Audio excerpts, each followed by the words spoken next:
तो सबसे पहले सर अपना आप नाम बताइए। मेरा नाम विष्णु यादव है। मैं उत्तर प्रदेश के गाजीपुर जिले का हूँ। तो सर जिस तरीके से आप देख रहे हैं कि 3-4 दिनों से लगातार, पहली बात तो मैं आपसे पहले से भी जानता हूं, मैंने आपकी पहले भी कवरिंग की है और तकरीबन मेरे देखते हुए कम से कम एक से 1.5 साल से आप लोग इस चीज के लिए परेशान हैं, लेकिन सरकार के कान में बिल्कुल जू नहीं रेंग रही है। तो इसके ऊपर आपको क्या कहना है? आप आप भी जानते होंगे कि आज प्रयागराज में मुख्यमंत्री योगी जी आए हैं। इस धरना स्थल से मात्र 2 किलोमीटर पे हैं वो, लेकिन उनको ये बेरोजगार युवा नहीं दिखते हैं। उनको नफरत है बेरोजगार युवाओं से, और उनके द्वारा जो यहाँ पे अधिकारी नियुक्त होते हैं वे भी उसी मिजाज के हैं। अब सोचिए कि यहाँ पे हम लोग आयोग पे धरना दे रहे हैं, बगल में कीर्ति पांडे मैम अध्यक्ष महोदया बैठी हैं, लेकिन एक बार भी बच्चों से मिलने नहीं आई हैं। आपके माध्यम से मैं दिखाना चाहूंगा, देखिए क्या स्थिति है। यहाँ पे हम लोग यहाँ पे सड़क पे सोने का काम कर रहे हैं, सड़क पे खाने का काम कर रहे हैं, लेकिन हम लोगों को कोई अधिकारी मिलने नहीं आ रहा है, ना कुछ सूत्र दे रहा, कुछ भी सरकार की तरफ से कोई अधिकारी मंत्री नहीं मिलने आया अभी तक। तो जिस तरीके से आप ये देख रहे हैं कि मैंने अभी 1 या 2 दिन पहले देखा कि कोई अधिकारी आए थे बाहर और शायद वो आ रहे हैं, वो कह रहे हैं कि अंदर मीटिंग के लिए, लेकिन हम लोग अंदर नहीं जा रहे हैं। उनके द्वारा ये कहा जा रहा है कि आप अपना धरना समाप्त कर लीजिए, 10 दिन में कुछ ना कुछ आपको पॉजिटिव मिलेगा। यही बात कहते हैं। ऐसे पिछली बार भी कहा गया था, मैं यहाँ पे मौजूद। आप तो खुद थे महोदय, देखिए मीडिया के सामने उन्होंने ये बात बोला था 1 साल पहले कि 10 दिन में भर्ती आने वाली है। हम लोग भरोसा कर लिए कि भाई अधिकारी हैं, भरोसा कर लिए, लेकिन इनको भरोसा करने लायक नहीं। ये लोग गंगा मैया में अगर डूब के भी बोले कि भर्ती हम तुमको 10 दिन में देंगे, हम लोग नहीं। हम लोग को क्या चाहिए? लिखित है, विज्ञापन चाहिए, विज्ञापन चाहिए, विज्ञापन चाहिए जी। तो जैसा कि हम देख रहे हैं कि 3 दिनों से लगातार इस तरह के धरना आप लोग कर रहे हैं, 4 दिन हो गए।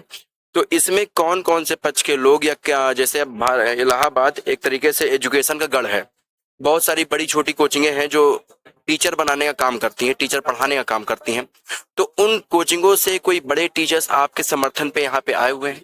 देखिए सभी कोचिंग वाले समर्थन कर रहे हैं, ठीक है भाई। ये लड़ाई हम छात्रों की है।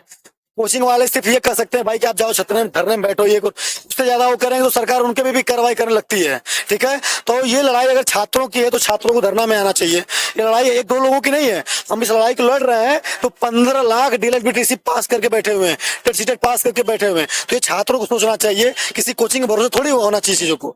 बाकी सभी कोचिंगों को समर्थन मिल रहा है, यहाँ से लेकर के दिल्ली तक सभी कोचिंग साथ हैं भाई। वे सिर्फ सहयोग कर सकते, सहयोग मतलब बोल सकते हैं कि भैया आप धरने में जाओ, तो आपका हाथ पर थोड़ी पकड़ेगा कि नहीं भैया आप धरने में आइए। समझे मेरी बात को? ये सब चीजें हैं। सरकार से हमारी एक ही मांग है कि जितने भी रिक्त पद हैं, आपने ट्वीट किया था कि 1,93,000 पदों पे भर्ती आने जा रही है। भैया अभी हम लोग खुशी मनाने वाले थे, लड्डू बटने वाला था, तब तक डिलीट हो गया ट्वीट। खरीदने से पहले लड्डू डिलीट हो गया। मैं असमंजस में इस चीज पे हूँ कि आखिर में 1,93,000 ही क्यों? आखिर में कुछ तो माइंड में रहा होगा, तभी तो वो टाइप हुआ कि यूं ही पूरा पेपर में छप गया, आ गया, ट्वीट कर दिया आपने। तो अगर आपके भर्ती देना है, आपको भर्ती देना है तो तुरंत तत्काल रूप से यहाँ से कैलेंडर जारी करवाइए, तभी हम लोग यहाँ सटेंगे, वरना धरना अनवरत चलेगा।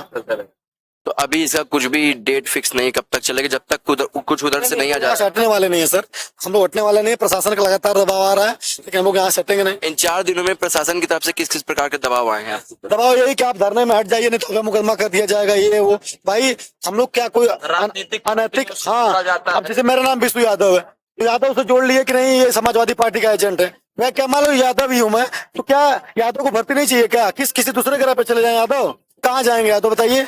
भाई छात्र कोई जाति धर्म नहीं है, छात्र छात्र है सर। हर जाति मजहब के लोग हैं, हम लोग एक ही थाली में खा रहे हैं। हर जाति मजहब के, यादव हैं, मुसलमान हैं, ब्राह्मण हैं, दलित समाज के भी हमारे बच्चे भाई बहन हैं यहाँ पे हैं, और ठाकुर ब्राह्मण सब हर जाति के हैं, सब एक थाली में खाते हैं यहाँ पे बैठ के। ये जाति तो ये सब क्या बोलते हैं कि राजनीतिक बयानबाजी है।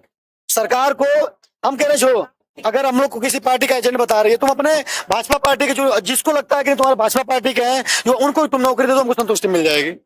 किसी को तो दे दो, किसी को दो। यही सब चीजें हैं। और लगातार 7 से 8 सालों से ये इस तरीके के अनशन चल रहे हैं इस छात्रों की तरफ से, लेकिन किसी प्रकार कोई तरह की भर्ती नहीं आती। इस पे अब क्या कहना है कि मतलब सरकार किस मानसिकता के साथ बैठी हुई है? क्या उसको लग रहा है कि बिना छात्रों के वो आगे जीत पाएगी? ये उनका ओवर कॉन्फिडेंस है, क्योंकि संघर्षों के साय में इतिहास हमारा पलता है। जिस ओर जवानी चलती है उस ओर जमाना चलता है। ये युवा है। अगर युवा आपको गद्दी पे बैठाया है, युवा अगर आपको गोरखपुर से लखनऊ तक का सफर कराया है माननीय मुख्यमंत्री योगी जी, तो इन युवाओं की सुन लीजिए।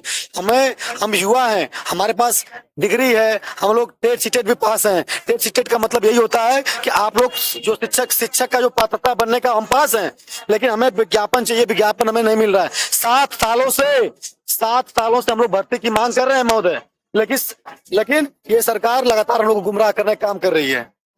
आपने जो बताया है कि यहाँ जो छात्र हैं उनका कोई धर्म जात नहीं है, सबका एक जात है। इसमें कोई विभिन्न धर्म जात कोई नहीं, हम लोग एक जात, बस बेरोजगार है। रोजगार के लिए अपनी मांगों के लिए यहाँ आयोग के पास बैठे हैं। जब तक विज्ञप्ति जारी नहीं हो जाएगा तब तक हम लोग यहाँ से नहीं जाएंगे। ऐसा तो नहीं जिस तरीके से अभी भैया कह के गए कि आप लोगों को किसी राजनीतिक पार्टियों से जोड़ा जा रहा है, क्या ऐसा कुछ छात्रों के बीच में कुछ इस तरह की बातें चलती हैं? छात्रों के पास कोई राजनीतिक पार्टी कुछ दूर तक किसी से कोई मतलब नहीं है। छात्रों का बस एक उद्देश्य होता है, पढ़ लिख के रोजगार पाए अपने। जो उनको रोजगार देगा वही पार्टी उनकी है। हम लोगों को किसी पार्टी से कोई मतलब नहीं है। हम लोग यहाँ राजनीति करने नहीं आए, माँ बाप भेजे हैं पढ़ने के लिए, पढ़ के आया। 4-5 साल प्रयागराज बिता दिए एक 8x10 के कमरे में। हम लोग यहाँ राजनीति करने के लिए आए हैं। राजनीति करने के लिए तो बहुत रास्ता गांव में है, घर पे है, लेकिन प्रयागराज आए उद्देश्य एक ही है, शिक्षा पढ़ने के बाद नौकरी मिल जाए। 5 साल से हम लोग दर ठोकरे खा रहे हैं, भटक रहे हैं।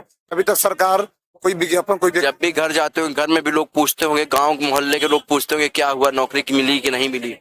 गाँव ही जाना छोड़ दिए हैं कि जब तक हम लोग ठान लिए प्रयागराज 5 सालों से, 2020 में प्रयागराज में हूँ, 2017 बैच का मैं हूँ। मैं सोच लिया कि जब नौकरी मिलेगा तभी गांव जाएंगे। और सरकार को हम लोग की पीड़ा को समझना चाहिए। और जो पद खाली हैं, अभी इन्होंने ट्विटर हैंडल अकाउंट से 1,93,000 सुबह की भर्ती के लिए उन्होंने ट्वीट किया था, जिसको कुछ ही क्षणों में डिलीट कर दिया गया। हम लोग को समझ नहीं आता है कि सरकार की मंशा क्या है। ये बेरोजगारों को क्यों सरकार छल रही है ऐसे? हम लोग क्या गुनाह किए हैं?